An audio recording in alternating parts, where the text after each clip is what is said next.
At its core, Yu-Gi-Oh! And pretty much all trading card games are a game of chance. You and your opponent shuffle your deck, draw your starting hand, and then it's off to the races until someone wins and someone loses. Or you inevitably run out of time during game 3 and have to call the match a draw. But for this list, we're mostly concerned with the gamble of winning or losing. Heads or tails? We're lining up the 10 most impactful coin flip cards because Yu-Gi-Oh! Is a game of chance made up of smaller games of chance. Will you draw the out? Will 3000 attack be enough to beat over your opponent's board? Will Time Wizard clear your opponent's board or your own? Are you feeling lucky?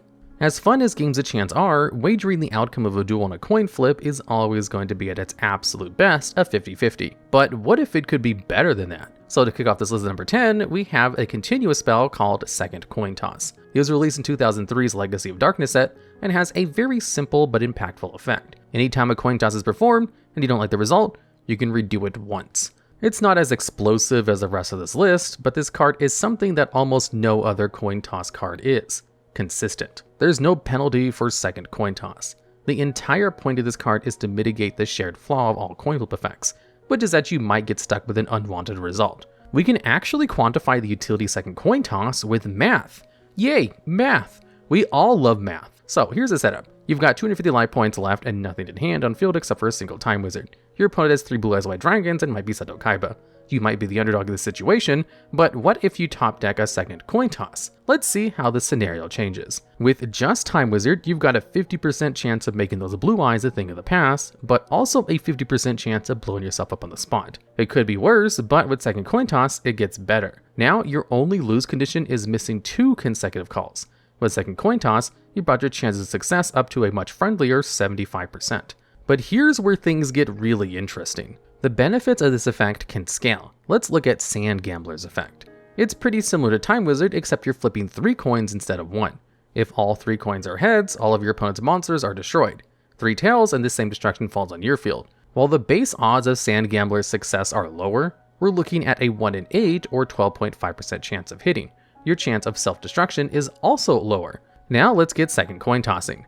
The numeral odds of success are now 23.44%. But what about failure? Let's see what happens. You now have 1 lose condition out of 64 possible configurations of coins, which is having the cataclysmic bad luck of flipping 6 consecutive tails. There's a 1.56% chance of Sand Gambler's bet blowing back on you. Second coin toss is impactful because it radically shifts the odds of every coin toss you perform, but while that is certainly enough to find a spot on this list, it'll have to land at number 10 because activated alone, it does literally nothing. Hope everyone's not tired about hearing the Sand Gambler, because in the 2000 set Gladiator's Assault, he got a retrade, and that card has the dubious fortune of finding a spot on this list. But way down at number 9. Gambler of Legend is a level 4 dark spellcaster with 500 attack and 1400 defense, and ruggishly roguish good looks. Like his suave pal Sand Gambler, this swashbuckling chance fiend tosses 3 coins. But where Sand Gambler fizzles most of the time, exactly 75% of the time actually, the odds of actions are stacked way more in Gambler of Legend's favor. When Gambler of Legend activates its effect, something's always going to happen. And on 3 heads, it's the familiar effect to destroy all of your opponent's monsters. Same with tails, but for you. On 2 heads, Gambler of Legend will discard a random card from your opponent's hand, which is great. On only 1 heads, you'll have to destroy a card you control, which is less great but also not super bad, because you'll get to choose what gets the axe. Let's do some more math. Flipping 3 coins results in 8 possible outcomes with a 12.5% chance of seeing each. 2 of those outcomes are the board clears, while the remaining 6 are split evenly between outcomes with 2 heads and 2 tails. This results in a 37.5% chance of discarding from your opponent's hand, a 37.5% chance of popping a card on your field, and a 12.5% chance of regacking your opponent, and a 12.5% chance of losing all of your monsters. In the end, the math comes out to 50-50 between good and bad effects. The wide range of outcomes here secures Gambler of Legend's spot on this list. When its effect is activated, the duel state is going to shift. What it will look like is anyone's guess, but no one can know until the coins have landed and the effect resolves. And taking home the trophy for the number 8 spot are 2 cards. Cup of Ace is a normal spell where coin flip is flipped, and then if heads you draw 2 cards and tails your opponent draws 2. The ability to costlessly go +1 in card advantage has been around forever, and will simply never be unbanned. But as good as the potential upside of Cup of Ace is, the power level of this card is mitigated by the downside being even worse. If you succeed in ace toss, you'll go +1. If you fail, your opponent basically goes +3 in card advantage, as you lose 1 card from your hand and your opponent gains 2 new cards in their hand. This doesn't make the card unusable by any means, however, but if you're relying on a cup of ace top deck to make your play, well, you're in a desperate spot for sure. But desperate spots happen all the time, and all you need is a little luck to win big. As often is the case with chance-based cards, they synergize the strongest with decks that can pivot their bad effects into advantage. Take for example, Taya Burn, a strategy in Duel Links enabled by the smaller deck size of 20 cards, lowering starting life point value 4,000, and Taya Gardner's Dual Standby skill to increase the starting hand size to the usual 5 cards. This FDK burn deck was able to reliably see multiple copies of Restructured Revolution, a card that burns your opponent for 200 times the number of cards in their hand. This turned a Tails result of Cup of Ace into as much as 1,200 extra damage if you were to resolve all 3 copies of your Restructured Revolutions. Actually, 3 Restructured Revolutions against a 7-card hand is a guaranteed OTK of 4,200 damage. This strategy wouldn't survive Konami's decision to clobber it remorselessly with the Nerf hammer, but for a time it was a staggeringly dangerous deck. Cup of Ace came out way back in 2008 with the Light of Destruction set, but it actually got a retrain in the 2023 set, Photon Hypernova. Couple of Aces is a level 2 Earth Fairy with 100 attack and defense. Like its inspiration, Cup of Ace, 2 of which are actually depicted being worn by the Aces couple in the new card art. Couple of Aces does a coin flip. When it's in your hand, you can toss a coin. On heads, you special summon Couple of Aces to your field and draw 2 cards. Tails, your opponent does the same thing. It's just like Cup of Aces, but more intense. You win and lose bigger, but don't think about losing. Just think about winning. The odds of pulling off a Couple of Aces coin toss are better than top decking the exact card you need, right? By that logic, Couple of Aces should be run at 3 in every deck. Unfortunately, the usual reality of this card is that it's just too risky for most people to use, leaving this Couple of Ace cards to be the sole province of the true Mad Lads who fear neither defeat nor the Shadow Realm. This time-honored level 2 light spellcaster with 500 attack and 400 defense has already come up a few times in this video, but now that we're number 7 spot, it's high time we talked more about the Time Wizard. It's a fact it should be old news by now, but let's rewind the clock and review. Time Wizard lets you toss a coin and call it. If you're right, you destroy all your opponent's monsters. If you're wrong, you destroy all of your monsters, and you lose life points equal to half the attack of all of your monsters. Technically, this is a better deal for your opponent, but life points are cheap as long as you're above 0, and you get to choose when to ignite the effect, letting you deploy it when the possible benefits to you outweigh the cost of failure. Unfortunately, Time Wizard isn't super good. It's been around since the dawn of time. 2002's Metal Raider set to be specific, and even got a retrain in the form of Time Wizard Tomorrow in 2020's Dragon of Legends, the complete series. But even this stronger form couldn't tweak the odds enough to make Time Wizard see competitive play, beyond being a decent instant fusion target on account of being level 5 light spellcaster. So why is Time Wizard on this list? Well, because of its importance to the Duel Monsters anime, and because of Dark Sage. We'll talk about anime first, because that will help this bizarre piece of merry Time Wizard times Dark Magician support make a little bit more sense. Way back in episode 3, Journey to the Duelist Kingdom, Yugi Muto opens the gold sarcophagus he keeps cards in to give his bestie Joey Wheeler a gift to soup up his deck before the big Duelist Kingdom tournament, the Time Wizard. This would prove to be a foundational moment for Joey Wheeler, whose pluck and determination would later be represented by his preference for cards that rely on chance. Time Wizard was the first of Joey's long-shot cards, and forms a core part of his dueling strategy. Frequently, Joey used Time Wizard to bounce back when the situation looked dire. It's what let Joey crumble Rex Raptor's Red Eyes Black Dragon to dust and claim the card as his own, and also let him overcome My Valentine's onslaught of Harpies, turning them old while accelerating the age of his own baby dragon so it grew into its more powerful form, Thousand Dragon. In the TCG, Thousand Dragon is a fusion monster requiring Time Wizard and Baby Dragon as materials, which isn't really how Joey used it, but also most of the time Joey used Time Wizard like a spell card rather than a monster anyway. The rules of the game during the Duel Monsters weren't particularly well defined, but let's chat about Dark Sage, because in the anime it's very similar to Thousand Dragon, as it can only hit the field when a Dark Magician is aged 1,000 years by Time Wizard's effect. Funnily enough, the TCG version of Dark Sage isn't a fusion monster. Instead, it can tribute Dark Magician from your field to special summon itself from your deck when you call a Time Wizard coin toss correctly. It's a cool translation of the anime effect, but outrageously silly to actually pull off. But Yugi did it in his duel against Joey Wheeler during the Duelist Kingdom finals. After Joey attempted to clear Yugi's board for game with Time Wizard, Yugi surprised his friend with his secret evolution to Dark Magician. Ultimately, this calls Yugi's original gift to Joey into question. While it does help give context to Yugi's original ownership of the Time Wizard since it's technically Dark Magician support, you do have to wonder why Yugi never mentioned Dark Sage to Joey. unless Yugi intended for this result in a prospective bout with his best friend. With the Gift of Time Wizard, the future King of Games both helped his friend succeed and sabotaged his chances to win with Dark Sage hidden and waiting and ready to strike. Much to ponder here. Spot number 6 belongs to a normal trap card you'd honestly hope to never have to use. Gamble. It's been over 20 years since this card's release in 2002's Pharaoh's Servant set, and in that time it's never seen play and probably never will. As you might have guessed from this card's name and presence on this list, using this card is a real last-ditch poly of the desperate, which is emphasized by its pretty strict activation requirement. You can only resolve Gamble when your opponent has 6 or more cards in their hand while you have less than 3. Like every other card in this video, Gamble makes you toss a coin. Call it right and you can draw until you have a full hand of 5 cards.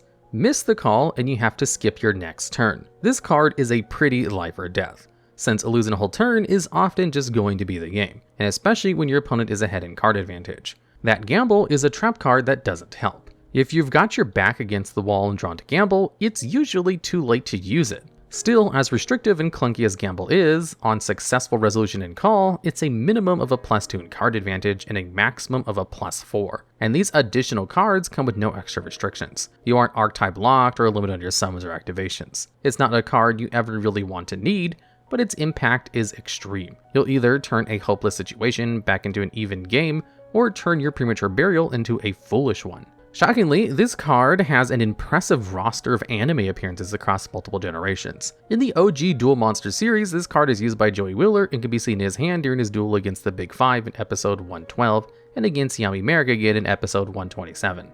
That he had this card against Yami Merrick is interesting because it first became part of his deck during Noah's Virtual World arc, where instead of bringing their decks with them into cyberspace, players assembled their decks from a Master Duel style editor prior to their first match. Joey loaded Gamble into his deck for his duel against Johnson, the former Kaiba Corp legal advisor. One of the big 5 that aided Pegasus is an attempted coup of Kaiba Corp. The manga incarnation of Johnson was simply fired by Seto Kaiba in retaliation for his duplicity.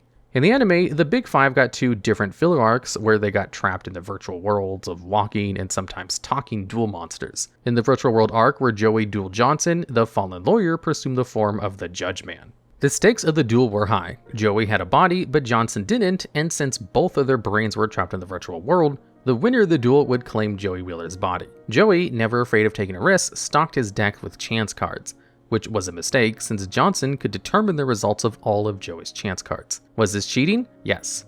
Yes, it was. The stranded consciousness of Noah Kaiba, Gozaburo Kaiba's biological son, who still looks kind of like Seto, arrived and called his underling out for cheating, wanting to discontinue the match. In yet another gutsy and confusing risk, Joey asked Noah to allow Johnson to continue dueling so long as he stopped cheating. Like almost every other risk Joey has ever taken, it wound off paying off, and he won despite losing a gamble call to Johnson's manipulations. Gamble also appeared in the Yu-Gi-Oh! GX closing song and had a spot in Yusei Fudo's deck for a while, even though it was never actually used. It had 2 more minor 5Ds appearances, but whatever. Like anyone brave or base enough to use this card knows, you win some and you lose some. And who cares about Gamble's other 5Ds appearances? We're moving on to number 5. And here we are at number 5. But what's this? Looks like we never left the Judge Man's courtroom because number 5 is the continuous trap Het Judging. It was included in the 2020 set Ignition Assault, and it's got a pretty bananas effect. When your opponent activates a monster effect, you can make them toss a coin and call it. If they get it right, Het Judging goes to the graveyard. If wrong, not only is the effect negated, but you get to slide that monster over to your side of the board. This effect is only once per turn, but that's still 1 negate plus a steal every turn if luck is in your favor. It's a continuous trap, which makes it highly vulnerable to a bazillion different methods of removal, but it does have one thing going for it.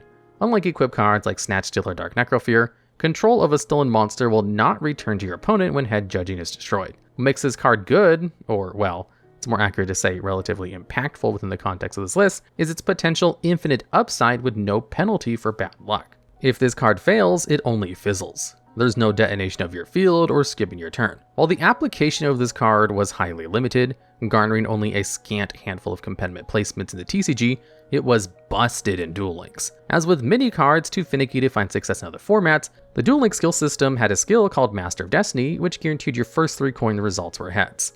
However, you wouldn't use this with head judging because it made your opponent guess, but it did count towards the number of coin flipping effects you need in your deck in order to make the skill live. This skill alone made coin flipping cards really good by effectively removing the coin flip component and turning them into regular cards, which is kind of silly, but did give coin flip decks a surprising distinction of tiered status for a time. These decks revolved around gaining advantage with your guaranteed flips, then relying on Desperado Barrel Dragon as your boss monster for the mid and late game, if turns should extend that far. At the time of this video, Master of Destiny coin flip isn't the force it once was, but head judging has still seen recent experimentation in decks like Altergeist. It would probably see more if it wasn't limited to one copy, forcing it to compete with staples like Monster Reborn, Treacherous Trap Hole, and Enemy Controller for spots and deck lists. Funnily enough, back when Master of Destiny coin flip was at its peak strength, decks would often contain both head judging and misjudge the monster its arc depicts. This list has been full of silly fun cards like Time Wizard and Couple of Aces, but that ends now because here at the number 4 spot, we're entering a twilight realm of shadows, fear, and disembodied mouths and eyes. Watch where you step in Dark Sanctuary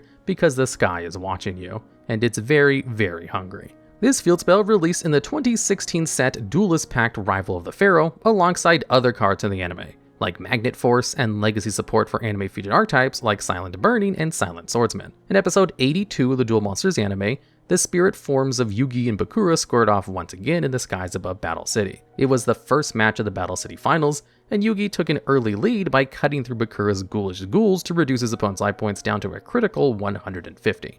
Unfortunately, when Yugi used Dark Magician Girl to destroy Bakura's Dark Necrophere, this triggered its anime-exclusive effect, allowing Bakura to activate Dark Sanctuary. This card worked a little differently in the anime than it did when it was eventually printed in the TCG. In the anime, Bakura could choose to possess one of Yugi's monsters with the Dark Spirit of the Silent residing in the Sanctuary. When Yugi's infected Gamma the Magnet Warrior attempts to attack Bakura directly for game, Dark Sanctuary negates the attack and inflicts damage equal to half of Gamma's attack to Yugi, while increasing Bakura's life points by the same amount.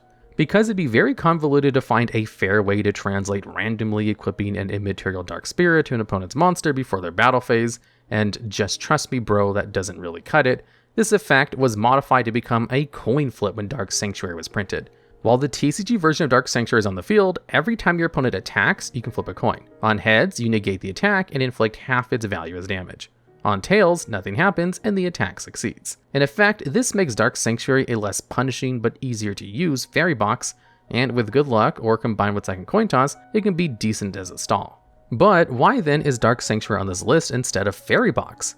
And the answer is because of Dark Sanctuary's first effect. When you would place a spirit monster in the field through the effective Destiny board, you can summon it as a monster with no attack or defense instead. The new Spirit Message monster is unaffected by all cards save Destiny board, and can neither be a target of enemy attacks or stop them from attacking directly. It's definitely not enough to make Destiny board a viable win condition, but it does make Destiny board possible by radically shifting the compositions of the board. Destiny board wins you the game by assembling itself and the 4 spirit messages on your field, and it accomplishes this by placing the next subsequent spirit message on your field from hand or deck during your opponent's end phase. Not only is this painfully slow, but loses to basically everything that lets your opponent pop a card, which is, again, basically everything. You can't even protect your back row with other back row because in order to pull off the win condition, you're going to need every spell and trap. Dark Sanctuary changes this by freeing up the rest of your field for spirit message use and providing them decent protection in addition to its repeating coin flip stall. This bond between Dark Sanctuary and the spirit messages calls back to the same duel against Yugi and Bakura, where Bakura attempted to use the field spell to stall Yugi out for a Destiny board win. Like most people who attempted to assemble the forbidden 5-loaded word final, or the extra forbidden death that was censored to become final when these cards were minted for the internal release, Bakura failed to pull it off. But it was still really cool with its oblique victory maneuver, which was indicative of the layers and layers of tricks, traps, and deceptions prepared by Yami Bakura. And at number 3, we've got another normal trap, Fiend Comedian. Like the other normal trap on this list, Gamble, it released more than 2 decades ago, but in 2003's Legacy of Darkness. Also like Gamble, it's got a crazy impactful effect that can drastically change the state of the game. Unlike Gamble, it's actually pretty good. When you resolve Fiend Comedian, you flip a coin. Shocking, right? Well, its effect will probably be if you've never encountered it before. You call the coin, and if you're right, Fiend Comedian will banish your opponent's entire graveyard. If you call it wrong, you send a number of cards from the top of your deck to the graveyard equal to the amount of cards in your opponent's graveyard. While Gamble can definitely bring you back from the brink, Fiend Comedian is so much easier to use. There's no activation restrictions, and both effects can be situationally beneficial. Calling the coin toss wrong is actually more consistent, because you can stack your deck with cards that want to live in your graveyard, and then shift them there en masse. And failing to fail, banishing your opponent's graveyard is big. Outside of a few specific decks that utilize banishing, disrupting your opponent's graveyard in this extreme way is probably only going to help you. It might even shut your opponent down completely if they are graveyard reliant. As befitting its wildly game-changing effect, Fiend Comedian has seen significant competitive play and experimentation. Like all coin flip cards, it has a major downside of unpredictability, and has its own specific limitation of scaling with the size of your opponent's graveyard. If your opponent has too few cards in grave, Fiend Comedian might be too weak to be useful, and in the worst case scenario, if your opponent has a large graveyard, Fiend Comedian might cause you to deck out. Still, these pitfalls aren't enough to prevent Fiend Comedian from seeing use. Its valleys are deep, but its peaks are high, which meshes with the card's design. Being a blend of both Fiend and Comedian, it's difficult to anticipate what fickle outcome will result from slotting this card into your deck list, but therein lies its strength.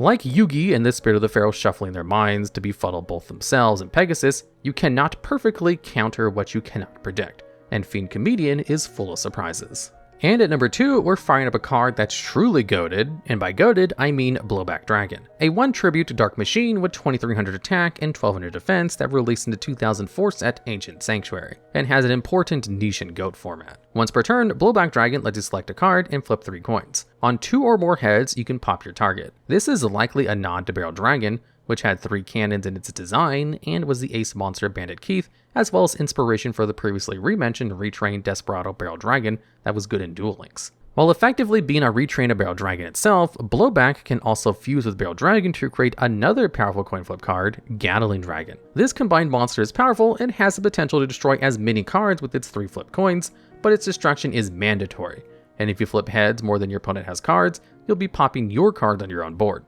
Blowback Dragon, on the other hand, is much easier to bring out and safer to use. Flipping 3 coins and hoping for 2 heads is kinda silly because mathematically there are 4 outcomes where you succeed and 4 outcomes where you fail, making this card effect a pretty nifty 50-50 chance with extra steps. Still, 50-50 with no penalty for failing the toss can be only good or neutral, which averages out to pretty okay. But add that 2300 attack is decent in GOAT format and we're back up to good. And even add to that the fact that you can keep trying for Blowback's pop as long as it's on the field every turn, and Blowback Dragon has a solid claim to being great. It helps that unlike Barrel and Gatling Dragon, Blowback is not limited to removing monsters, and is able to target your opponent's back row as well. This is especially key with the enhanced viability of trap cards in GOAT format. There's also some surprising benefits of Blowback's coin flip effect, in that many cards that protect against destruction like Stardust Dragon cannot negate Blowback Dragon. This is because Stardust Dragon can tribute itself to negate an effect that would destroy a card or cards on the field, and that's not coin flip cards like Blowback Dragon, who only might destroy a card with its effect. This injection of unpredictability interferes with Stardust Dragon's protection. Ultimately, Blowback Dragon places so high on this list because of its generic viability, which is an honor most coin flip cards will simply never see. Yes, its competitive usage in the present is limited to time-locked format, but because of that, Blowback Dragon will never stop being good. A while ago we mentioned Satoru's Kumar and his dueling skill that made coin flip monsters pretty good by predetermining their outcomes. For the number 1 spot, we're mentioning him again because one of his monsters has one of the most impactful effects in Yu-Gi-Oh! Arcana Force 21 The World is a level 8 light fairy with a premium stat line of 2100 attack and defense. It released in 2008's Light of Destruction alongside Cub of Ace, and on summon it flips a coin. Tails, it's pretty bad news since it adds the top card of your opponent's graveyard to their hand during their draw phase. But as bad as that Tails effect is, check out what happens if you flip it heads. By sending 2 monsters from your field to the graveyard during your end phase, you can skip your opponent's next turn. Notably, this effect can be repeated as long as you have the resources to resolve it during each end phase, leading to the World Lock strategy that utilizes many different collections of recursing cards to keep your field stacked with bodies that you can keep sacking to skip your opponent's turns. Cards that let you skip your opponent's turns are rare. Cards that let you skip your opponent's turn over and over again are almost unique. Another benefit of the world is that if you fub the coin flip, the bad stuff doesn't happen until after your turn is over. Meaning, if you link off or otherwise clear the world from your own board, your opponent will never get to add from the graveyard to their hand. You can even go through the battle phase to enjoy that sweet 2100 attack before clearing the world in your main phase too. With skills that improve card flips, this card may demolish Duel Links if it's ever added without restrictions. But even beyond Duel Links, Satoru's Kumar uses Arcana Force support like Light Barrier and Reversal of Fate to manipulate the effects of the archetype of coin flip monsters, which take their inspiration from the major arcana of tarot cards. The dualistic nature of the Arcana Force archetype embodies the spirit of the Tarot by having two drastically different effects. When reading fortunes using Tarot, the chosen card can either be presented normally or reversed, meaning upside down. The Twist of Fate provides interpretive direction from the core meaning of the card. A common interpretation for the major arcana of the world, for example, is that it represents the wholeness of the cycle of life and the space between the terminus of one cycle and birth of the next. In other words, it is completeness. It is everything. The world. But the world reverse carries different implications, namely a lack of progress, a stagnation. Arcana Force 21 The World exemplifies this effect by creating the impenetrable cycle of the world lock, or stagnating your progress by giving your opponent access to increased card advantage. It's important to note that tarot readings are subjective. There's no universal answer to what a card means, as their ability to bring revelations is a meditative synthesis between the person revealing the cards and the target whose essence is being explored through their relationship to the concept that emerge from the deck. And finally, no list of impactful coin flips would be complete without acknowledging the most important coin flip of all, the one that occurs before the match has even begun. That little golden coin in Master Duel that determines whether you go first or second. This coin flip can feel monumental, even deterministic, but it's important to remember that there are bad ways to win and good ways to lose. What's interesting and troubling is that it's not always clear which is which. A flipped coin doesn't always land heads or tails. Sometimes it may never land at all. Alright, and that's the list. There are more cards that flip coins and impact the game in different ways, so if I missed your favorite, or if you have ideas for future videos just like this one, please let us know down in the comments below.